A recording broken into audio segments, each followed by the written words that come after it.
पुढच्या बातम्यांकडे वळूयात। गाफील राहिला तर मुंबई महापालिकेची निवडणूक शेवटची ठरेल असं राज ठाकरेंनी म्हटलंय।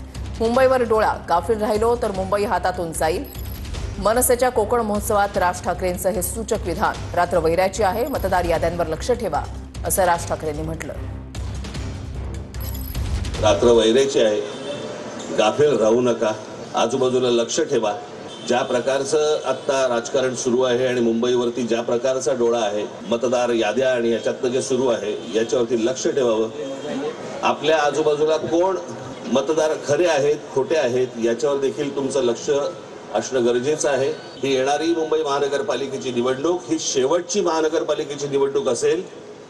जर आपण गाफील राहिलो तर हातातनं गेली म्हणून समजा, आणि त्याच्यानंतर जे थैमान सुरू होतील या लोकांचे ते मग ते कोणालाच आवरता येणार नाही।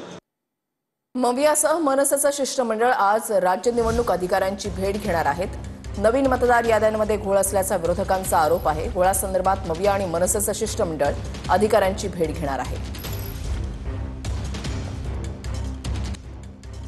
बातमी मुंबईतून आहे, धक्कादायक आहे। चेंबूरमध्ये देवीच्या मूर्तीला माउंट मेरी बनवण्यात आलेलं आहे। वाशीनाका स्मशानभूमीमधली ही घटना आहे। देवीचा अपमान करण्यात आला असा आरोप आता बजरंग दलाकडून करण्यात येतोय। या प्रकरणी गुन्हा दाखल करण्यात आलेला आहे आणि पुढील तपास सुरू झालेला आहे। चेंबूरमध्ये देवीच्या मूर्तीला माउंट मेरी बनवण्यात आल्याचा आरोप करण्यात आला आहे।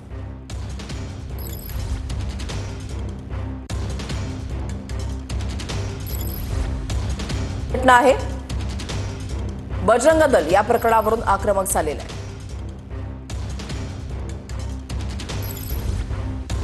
का श्रृंगार किया गया था। अब ये श्रृंगार किया गया था कि वहाँ पर जाकर कन्वर्जन का एक रैकेट चलाया जाए।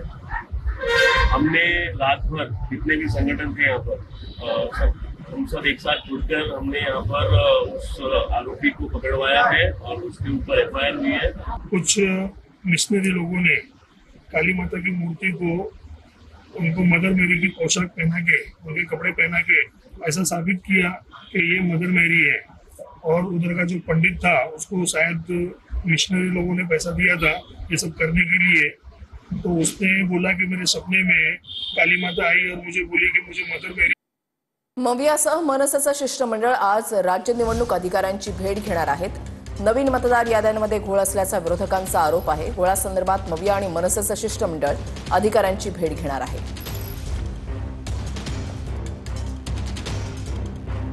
सोलापूर जिल्ह्यामधल्या अनगर नगरपंचायतीच्या निवडणुकीमध्ये अजित पवारांना आव्हान देणाऱ्या बाळराजे पाटलांची जुनी फाईल बाहेर काढण्याचा इशारा उपमुख्यमंत्री शिंदेंनी दिलाय। राजन पाटील यांचे पुत्र बाळराजे पाटलांवर अजित पवारांचे राष्ट्रवादीचे नेते उमेश पाटलांनीही जोरदार टीका केली आहे।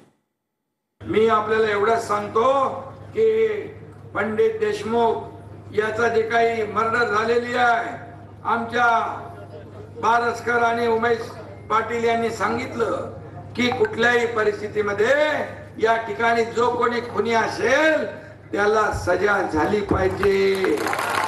राजे पाटलाने पंडित देशमुखचा मर्डर केला। त्या मर्डर करणाऱ्या त्या बाळराजे पाटलाला 18 महिने जेलमध्ये राहावं लागलं। ज्या पंडित देशमुखचे हातपाय मोडले गेले, 56 वार असे केले गेले। एक जरी वार तसा पद्धतीचा झाला असता तरी माणूस मरतो, असे ब्रुटल इंजुरी केलेले 56 वार पंडित देशमुखवर केले।